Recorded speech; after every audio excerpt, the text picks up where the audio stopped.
출애굽기 14장 15절에서 31절까지의 말씀입니다. 제가 봉독하겠습니다. 여호와께서 모세에게 이르시되 너는 어찌하여 내게 부르짖느냐? 이스라엘 자손에게 명령하여 앞으로 나아가게 하고 지팡이를 들고 손을 바다 위로 내밀어 그것이 갈라지게 하라. 이스라엘 자손이 바다 가운데서 마른 땅으로 행하리라. 내가 애굽 사람들의 마음을 완악하게 할 것인즉 그들이 그 뒤를 따라 들어갈 것이라. 내가 바로와 그의 모든 군대와 그의 병거와 마병으로 말미암아 영광을 얻으리니 내가 바로와 그의 병거와 마병으로 말미암아 영광을 얻을 때에야 애굽 사람들이 나를 여호와인 줄 알리라 하시더니 이스라엘 진 앞에 가던 하나님의 사자가 그들의 뒤로 옮겨가매 구름 기둥도 앞에서 그 뒤로 옮겨 애굽 진과 이스라엘 진 사이에 이르러 서니 저쪽에는 구름과 흑암이 있고 이쪽에는 밤이 밝음으로 밤새도록 저쪽이 이쪽에 가까이 못하였더라. 모세가 바다 위로 손을 내밀매 여호와께서 큰 동풍이 밤새도록 바닷물을 물러가게 하시니 물이 갈라져 바다가 마른 땅이 된지라.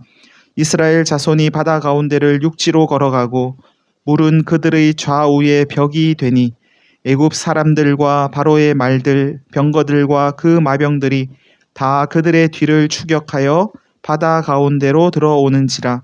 새벽에 여호와께서 불과 구름 기둥 가운데서 애굽 군대를 보시고 애굽 군대를 어지럽게 하시며 그들의 병거 바퀴를 벗겨서 달리기가 어렵게 하시니 애굽 사람들이 이르되 이스라엘 앞에서 우리가 도망하자.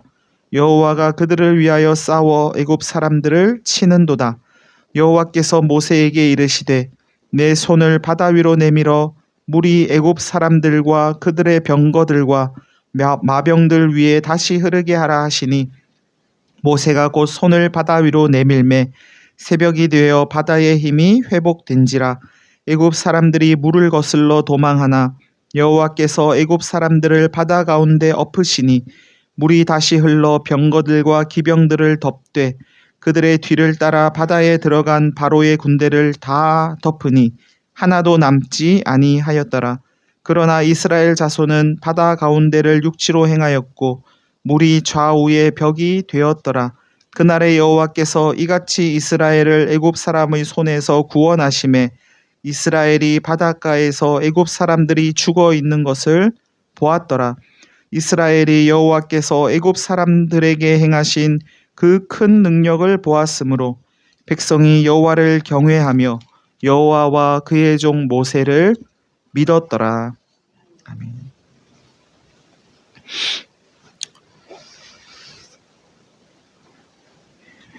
여호와께서 모세에게 말씀하십니다.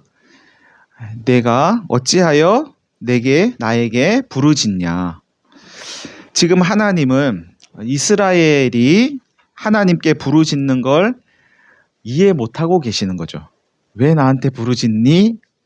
그러시는 거예요. 그럼 하나님께 부르짖지. 누구한테 부르짖으라고? 왜 하나님은 부르짖는 걸 이해 못하실까 싶은데요. 저 위험에 처했으면 당연히 우리가 하나님 찾아야 되는 거 아닌가 싶은데 하나님이 그걸 이해 못하십니다. 그럼 부르짖지 말라는 건가? 부르짖지 말라는 겁니다. 믿음이 있으면 부르짖을 일이 없을 거라는 이야기죠. 너희가 나에게 부르짖는 이유는 믿음 없기 때문 아니냐 하시면서 하나님은 이스라엘 백성들이 믿음 없는 걸 이해 못하고 계신 겁니다. 왜 믿음이 없지?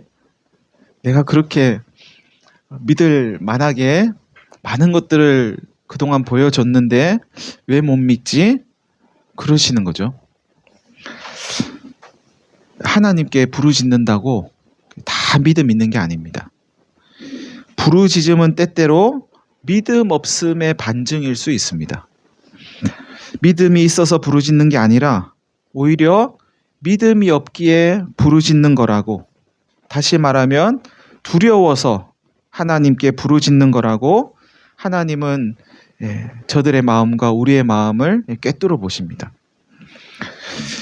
믿음은 어떤 상황과 환경에서도 우리를 두렵게 하지 않습니다. 두려움을 몰아내는 게 하나님을 믿는 믿음이죠. 하나님을 믿으면서도 두려워가지고 하나님께 막 부르짖는다. 믿음 없는 거죠. 저와 여러분은 어떠십니까? 하나님이 계속해서 말씀하십니다. 이스라엘 자손에게 명령해서 앞으로 나아가게 하고 지팡이를 들고 손을 바다 위로 내밀어서 그것이 갈라지게 해라. 바다가 갈라지게 해라. 이스라엘 자손이 바다 가운데서 마른 땅으로 행하게 될 것이다. 이스라엘은 멈추면 안 된답니다. 일단 앞으로 계속 나아가야 한답니다. 뒤로 돌아가는 것도 안 된답니다. 이스라엘은 계속 앞으로 나아가야 되는 거예요. 믿음의 길은 앞으로 계속 가야죠. 뒤로 가면 안 돼요. 그런데 이스라엘의 그 앞을 바다가 막고 있습니다. 안 가고 싶어서 안 가는 게 아니고 가고 싶은데 바다가 막고 있는 거죠. 이런 상황에서 뒤로 물러가지 않고 앞으로 갈 수 있을까요? 바다가 막고 있는데. 바다를 갈라서 마른 땅으로 지나가면 된답니다. 너무 어이가 없지 않으세요? 아니, 바다를 가르라고요? 하나님 좀 이상하시네 하실지도 모르겠습니다. 우리의 생각으로는 바다를 가른다는 게 온전한 정신으로는 할 수 없는 생각 아닌가 싶은데 하나님은 너무나 당연하다는 듯이 말씀하십니다. 바다가 길을 막고 있냐? 그럼 바다를 가르면 되지. 뭐 이러시는 거예요. 바다도 갈라질 수 있답니다.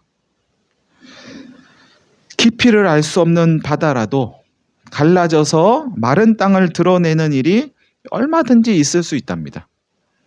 하나님은 모든 것이 가능하고 무엇이든지 하실 수 있답니다. 안 하는 것도 하실 수 있고 하시는 것도 하실 수 있는 거죠. 하나님은. 당연히 하나님은 하실 수 있을 것 같은데 그 일을 안 하는 것도 하실 수 있는 거고 그거는 누구도 못할 것 같은데 그걸 또 하나님은 하시는 거죠. 하나님이 하시는 일을 여러분은 어디까지 받아들일 수 있으세요? 바다가 갈라지는 것 정도는 받아들이실만 하시겠어요? 하늘이 갈라지는 건 어떠세요? 어디까지 받아들일 수 있으세요?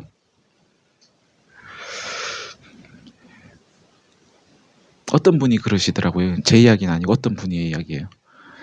하나님이 하시고 싶으신 일이 많은데 못 하시는 게 있대요.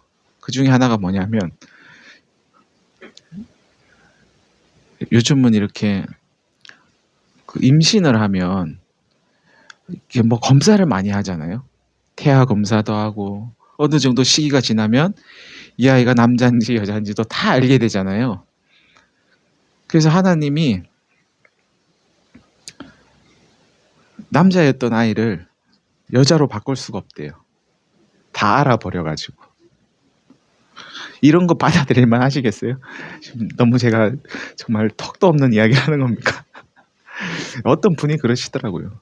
그분은 그런 것까지도 믿을 수 있다. 그러니까 남자였던 아이가 태어날 때 여자로 태어나는 것도 받아들일 수 있지 않을까? 하나님은 그런 것까지도 하실 수 있지 않겠나? 이런 말씀을 하시더라고요. 근데 우리가 너무 다 아니까 이제 하나님 못 하시는 거예요. 어디까지 받아들일만 하시겠어요? 하나님이 하시는 일을.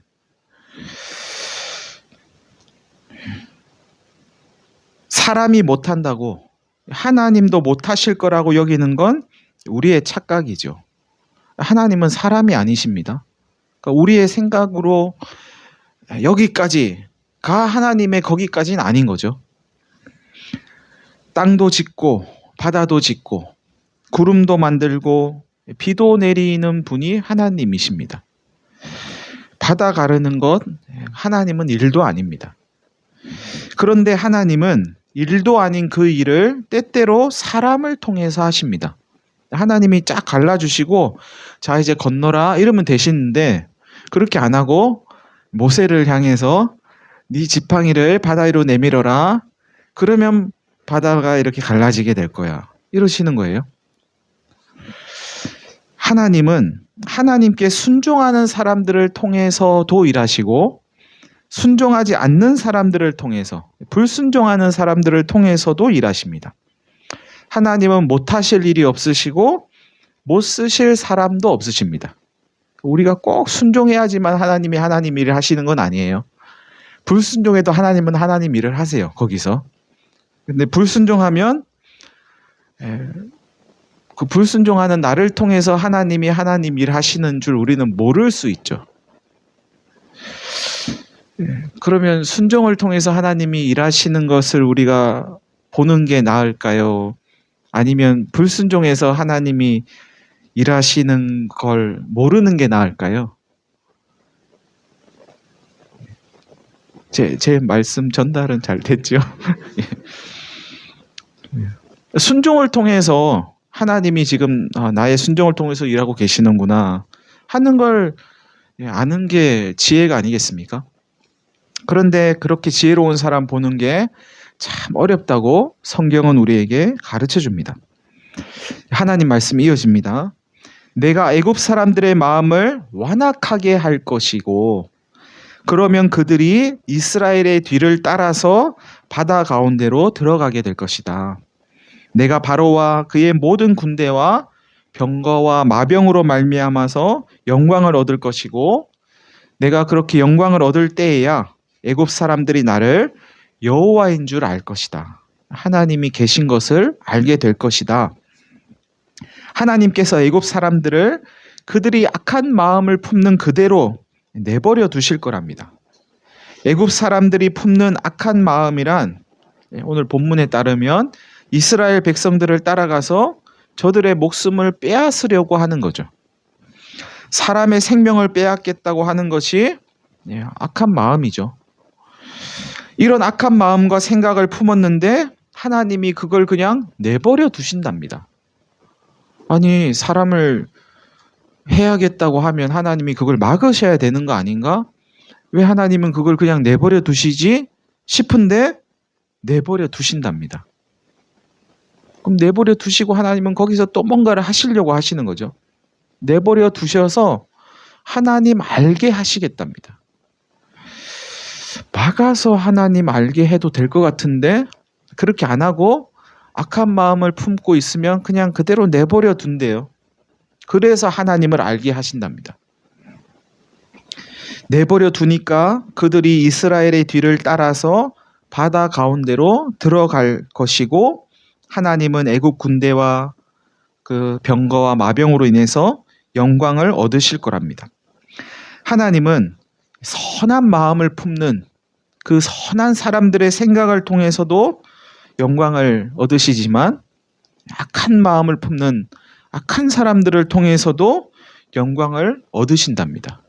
그러니까 하나님은 순종하는 사람을 통해서도 영광을 얻으시고 불순종하는 사람을 통해서도 영광을 얻으시고 악한 사람을 통해서도 영광을 얻으시는 거예요.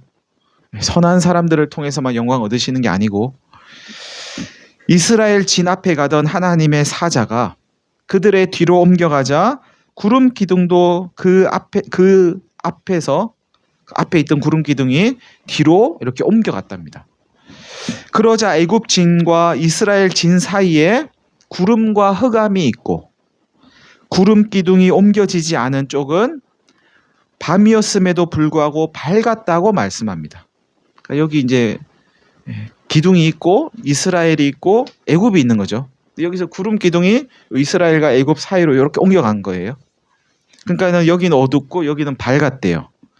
구름이 옮겨갔는데 밝았다는 건 밤이었음에도 밝았다는 건 이 기둥이 구름 기둥이 아니고 구름과 불 기둥이었다는 걸 가르쳐 주죠. 몇 주 전에 그렇게 말씀드렸어요. 그래서 이것은 구름빛 기둥이다. 구름 기둥, 빛 기둥이 따로 있는 게 아니고 구름빛으로 하나로 이루어져 있는 기둥인데 구름만 쏙 이렇게 옮겨간 겁니다. 빛이 남아서 여기는 밝았다는 거예요. 하나님은 이런 구름빛 기둥만 가지고 이스라엘을 인도하신 게 아니고 오늘 본문에 따르면 하나님의 사자가 그 구름빛 기둥 앞에서 그들을 인도했다고 말씀합니다.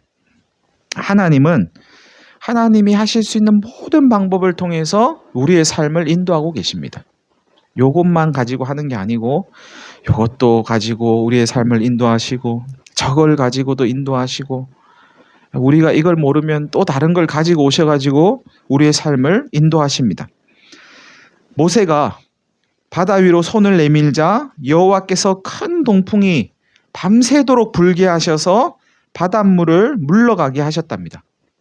바닷물을 가른 건 바람이었다는 거죠.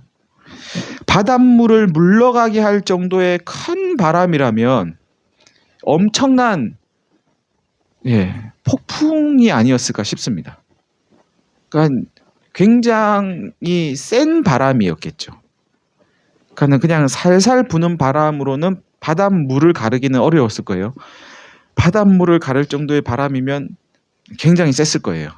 초속 몇십 미터 뭐 이런 바람이었을 겁니다. 마침내 이 폭풍이 바닷물을 가르고 바다가 마른 땅을 드러냈습니다. 그러니까 물이 이렇게 흐르는 거를 이렇게 갈라가지고 이거를 이렇게 갈라서 양쪽에 벽을 만들었다는 거잖아요. 이스라엘 자손은 바다 가운데를 육지로 걸어가고 바닷물은 그들의 좌우에 벽이 됐습니다. 상상을 해보세요. 상상이 되세요? 10개 같은 영화에 보면 이런 장면이 이렇게 나왔던 것 같아요. 진짜 이렇게 바람이 막 부니까 이게 물이 갈라져 가지고 좌우에 벽이 되고 그럼 이걸 지탱하려면 바람은 계속 불고 있겠죠. 바람 계속 불고 있는 겁니다. 이스라엘은 그 바람이 불고 있는 바다를 건넙니다. 동쪽에서 동풍이니까 동쪽에서 서쪽으로 부는 방향이죠. 바람이 부는 거죠. 동풍은 동에서 서로 부는 거죠. 이렇게 불어오는 겁니다. 동쪽에서 서쪽으로. 근데 이스라엘이 지금 이 바다를 건너는 방향도 동쪽에서 서쪽으로 건너고 있는 겁니다. 그러니까 바람이 부는 방향으로 같이 가는 거죠. 바람을 마주하고 건너는 건 아니에요. 이 바람은 바닷물을 좌우로 갈라낼 정도의 바람이라면 사람도 날릴 수 있지 않았을까요? 우리 가끔 태풍의 속력이 어느 정도의 힘이 있는지 텔레비전에서 한 번씩 보여줄 때 있어요. 초속 10m 이러면 우산을 쓰고 있기가 힘듭니다. 막 이러고 보신 적 있으세요? 초속 뭐 20m면 뭐 버티기도 힘듭니다. 이러고 뭐 몇 미터면 사람이 날아갈 정도입니다. 막 이러잖아요. 바닷물을 벽으로 만들 정도의 바람은 초속 몇 미터인지는 잘 모르겠어요. 아무튼 굉장히 센 바람일 텐데 그 바람을 등 뒤에서 불어오긴 합니다. 제대로 걸어갈 수 있었을까? 바람이 이 사람들을 막 날리다시피 하면서 이렇게 막 팔만 뻗으면 그냥 날아갈 수 있는 뭐 그러면서 지나갔을까? 아니면 바람이 불기는 부는데 사람들이 피해가지고 한 2m 위에서만 바람이 불고 사람들은 그냥 안 날아가고 지나갔을까? 저는 이게 궁금합니다. 바람이 분명히 불기는 지금 불고 있는 건데 바람이 바다를 가르고 마른 땅을 드러낸 것도 참 놀랍지만 폭풍이 부는 바닷길을 이스라엘 백성들이 무사히 건넜다는 사실도 참 놀라운 것 같습니다. 이 장면은 우리의 삶을 고스란히 보여주는 것 같습니다. 우리 앞에 어떤 장애물이 놓였을 때 하나님은 그 장애물을 없애기 위해서 때때로 폭풍과 같은 것을 사용하십니다. 우리는 그 폭풍이 우리 앞에 놓인 장애물은 없애주기를 바라고 우리는 피해 가기를 원하죠. 그 폭풍이 나를 날려버리기를 원하진 않아요. 장애물만 없애주길 원하죠. 하지만 하나님은 그 폭풍을 통해서 우리가 더 빨리 앞으로 행진할 수 있게 하십니다. 믿음은, 하나님을 믿는 믿음은 폭풍을 피하는 능력이 아니고 폭풍을 타고 앞으로 나아가는 능력인지도 모르겠습니다. 이런 믿음을 알고 있었던 어떤 분이 작사를 하고 또 다른 분이 작곡을 해서 노래를 만들었는데요. 그 노래가 찬송가 373장에 있습니다. 그 1절 가사는 이래요. 고요한 바다로 저 천국 향할 때 주 내게 순풍 주시니 참 감사합니다. 순풍이 오는 거죠. 폭풍 없어요. 아무 일 없는 거예요. 평안해요. 편하게 길을 가니까 감사한 거죠. 2절 가사는 이래요. 큰 물결이 일어나 나 쉬지 못하나. 큰 물결 때문에 내가 쉴 수가 없는 거예요, 지금. 그런데 이 풍랑으로 인하여 더 빨리 갑니다. 풍랑 때문에 쉴 수 없는데 그것으로 인해서 하나님 앞으로 믿음의 길을 더 빨리 갈 수 있어서 또 감사하다는 고백이죠. 폭풍이 다 나쁜 거 아닙니다. 그 폭풍은 믿음의 항해를 하고 있는 우리의 삶을 하나님께로 더 빨리 인도하는 능력인지도 모릅니다. 애굽 사람들과 바로의 말들과 병거들과 마병들이 이스라엘의 뒤를 추격하여서 바다 가운데로 들어왔답니다.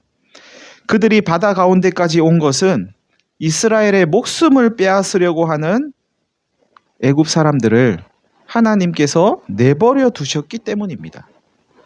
마침내 하나님은 구름빛 기둥 가운데서 애굽 군대를 보시고 저들을 어지럽게 하십니다. 어떻게 어지럽게 하시는가 하면 병거의 바퀴를 벗겨지게 해서 그들이 혼란스럽게 하십니다. 이에 저들은 알아차렸답니다. 여호와께서 이스라엘을 위해서 자신들과 싸우고 있다는 것을 알아차렸답니다. 이거 알아차리게 하려고 하나님이 애국 군대를 내버려 두신 거죠. 야, 하나님이 정말 계시는구나. 여호와가 정말 계셔서 이스라엘을 대신해서 우리와 싸우시는구나. 저 이스라엘 백성들이 믿는 여호와는 정말 살아있는 신이구나 하는 거, 그거 알게 하려고 이 사람들을 내버려 두셨답니다. 그 알게 됐어요, 지금. 그 순간 여호와께서 모세에게 말씀하십니다. 네 손을 바다 위로 내밀어서 물이 애굽 사람들과 병거들과 마병들 위에 다시 흐르게 해라. 모세는 여호와의 말씀대로 손을 바다 위로 내밉니다. 하나님이 그냥 이제는 물을 덮어야겠다, 덮는 게 아니고 모세에게 굳이 이걸 또 시켜요. 그랬더니 물이 흐릅니다.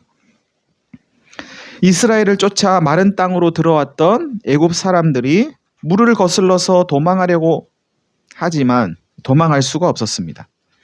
물은 병거들과 기병들을 덮었고 바로의 군대를 하나도 남기지 않았다고 오늘 본문은 말씀합니다. 이것이 하나님께서 애굽 사람들의 마음을 완악하게 하신 결과입니다. 이것이 하나님께서 애굽 사람들이 이스라엘을 죽이려고 하는 그 악한 마음을 품자 그대로 내버려 두신 결과입니다. 이스라엘을 죽이겠다고 애굽 사람들을 모두 다 동원했는데 이스라엘은 살고 오히려 애굽 군대가 목숨을 잃었습니다. 죽이겠다고 하는 사람들이 오히려 죽은 거죠. 만약 여러분이 부모님인데 부모가 자식을 그냥 이렇게 내버려 두면 그 자식은 어떻게 될까요? 어린 자식을. 부모가 어린 자식을 그냥 내버려 두면 그 어린 자녀는 살 수가 없을 겁니다. 하나님이 우리를 내버려 두신다. 하나님이 애굽을 내버려 두신다 하는 건 곧 죽음을 의미합니다. 하나님께서 나를 내버려 두시니까 나는 이제 비로소 자유를 얻었구나. 우리 엄마 아빠가 나를 내버려 뒀으니 나는 이제 해방이구나가 아니고, 부모가 어린 자녀를 내버려 두면 어린 자녀의 생명은 위태롭게 됩니다. 이런 사실을 너무나 잘 알았던 한 시인은 이런 고백을 합니다. 하나님, 제 속에 정한 마음을 창조하시고 정결한 마음을, 깨끗한 마음을 창조하시고 제 안에 정직한 영을 새롭게 해 주십시오. 저를 주님 앞에서 쫓아내지 마시고 주의 성령을 저에게서 거두지 마십시오. 주의 구원의 즐거움을 저에게 회복시켜 주시고 자원하는 심령을 주사 저를 붙들어 주십시오. 저를 악한 마음 이대로 내버려 두지 마시고 제 마음 좀 고쳐주세요. 그래야 제가 살 수 있어요. 하나님, 저 내버려 두시면 안 돼요. 저를 좀 간섭해 주세요. 내버려 두지 마시고. 그렇게 이야기하는 거죠. 여호와께서 자신들을 애굽 사람의 손에서 구원하시고 애굽 사람들은 죽어 있는 것을 본 이스라엘 백성들은 여호와를 경외하며 여호와와 그의 종 모세를 믿었다고 말씀하면서 오늘 본문은 끝이 납니다. 여러분, 이 정도의 일을 경험했으면 하나님 경외하고 믿는 게 당연하겠죠. 당연합니까? 이 정도를 경험했으면, 그걸 봤으면, 야, 하나님 믿는 게 당연하지, 그걸 보고도 하나님을 안 믿으면 사람도 아니지 싶으세요? 그런데 이 이스라엘이 어떤 사람들인가 하면 방금 전까지만 해도 어찌해서 우리를 애굽에서 이끌어 죽게 하냐고 했던 사람들입니다. 바로 앞 본문에 그런 이야기 나옵니다. 그런 그들이 바다를 마른 땅으로 건너고, 바다가 갈라지는 걸 보고 그걸 마른 땅으로 건너고 바닷물에 애국 군대가 빠져서 목숨을 잃는 것을 보고는 하나님을 믿었답니다. 죽겠다고 하더니 하나님을 믿었대요. 그런데 이 이스라엘이 하나님의 구원을 경험한 것이 이게 처음이 아닙니다. 우리가 지금 출애굽기를 쭉 이렇게 보았잖아요. 하나님께서 애굽 사람들 치시는 것을 이전에도 여러 번 봤습니다. 그들이 애굽에 있을 때 하나님은 애굽을 치시는 중에서도 특별히 그들을 돌보시고 구원하셨습니다. 그렇게 하나님의 구원을 경험했던 사람들이 애굽에서 나온 후 바다가 길을 막으니까 우리를 죽게 하냐고 원망했던 겁니다. 그렇게 하나님을 원망하던 이스라엘이 바다를 건너고 나서 하나님을 믿은 겁니다. 여러분, 하나님의 구원을 경험했다가 원망도 했다가 다시 구원을 경험했으니까 이제 이스라엘은 하나님 잘 믿으면서 살겠죠? 앞으로는 하나님 원망 안 하겠죠? 성경의 내용을 조금 아는 분이라면 고개를 절레절레 흔드실 겁니다. 이스라엘이 하나님 잘 안 믿습니다. 또다시 하나님을 원망하는 자리에 앉습니다. 조금만 힘들면 죽겠다 하고 우리를 죽이려고 여기까지 데리고 왔냐 하면서 원망을 쏟아냅니다. 여러분, 믿음은 한 번 믿었다고 영원한 것 아닙니다. 한 번 하나님 믿었다고 그 믿음이 지속되는 것 아닙니다. 예수님 한 번 믿었다고 구원은 따놓은 당상이 되는 것 아닙니다. 그렇게 알고 계신다면 믿음을 오해하고 계신 겁니다. 살아있는 동안 한 번이라도 예수님 믿으면 구원받는 것 아닙니다.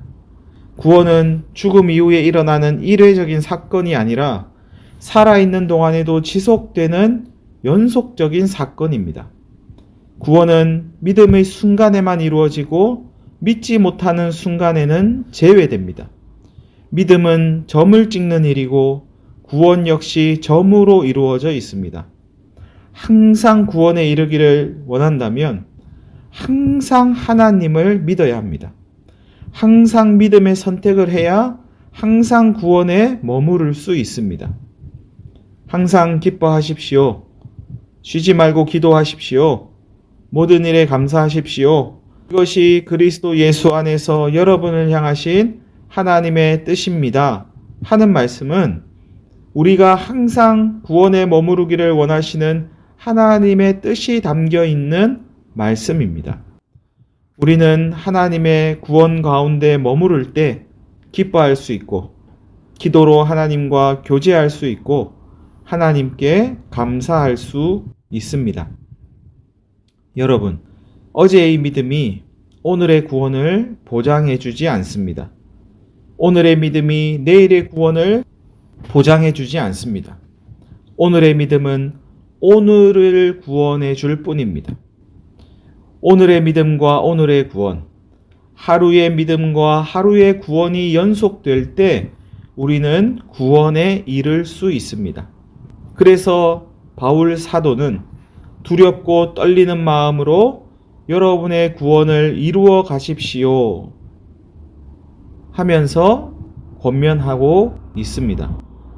사랑하는 성도 여러분, 믿음으로 하루를 열고 믿음으로 하루를 마무리하실 수 있기를 바랍니다.